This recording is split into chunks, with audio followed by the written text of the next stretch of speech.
Watching the first scene of Uncertainty, I thought it was all over.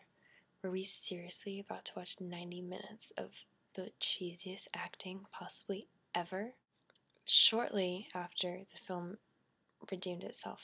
Uncertainty was a really fun idea and attempt to play with the concept of the role of the bridges in New York, Manhattan versus Brooklyn, and this bigger issue of making decisions, which I think is the problem that plagues many people, definitely myself.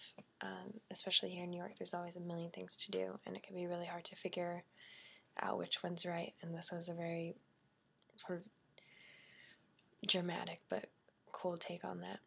Although the two worlds, green and yellow, weren't quite connected enough to comprise one cohesive, interlinked story or have any real final conclusion or relation to each other, I think the two stories did carry the same sense of tension. In the green, you kept waiting for something really bad to happen, especially in the scene when Bobby is upstairs and they play this really eerie music, and he's upstairs fixing the computer, but you thought something bad was going to happen with the computer.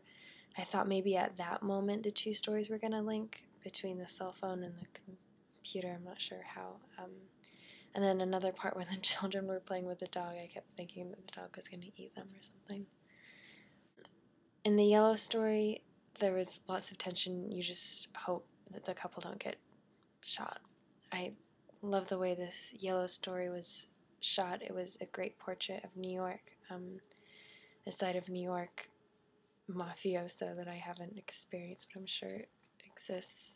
It was really fun to watch the city, especially since I live in the rooftop scene at the party that they're at. I really wanted that to show more of the couple's relationship, maybe give some more insight into the depth of the characters, how they met, and why they might have a connection aside from their physical connection, which they obviously had. In the Q&A, I enjoyed the directors telling how the stories of the yellow and green are two spectacularly different ways the small decision of how the couple are going to spend their day pan out, but how they still have this bigger decision of whether or not to have a child that runs through the two stories.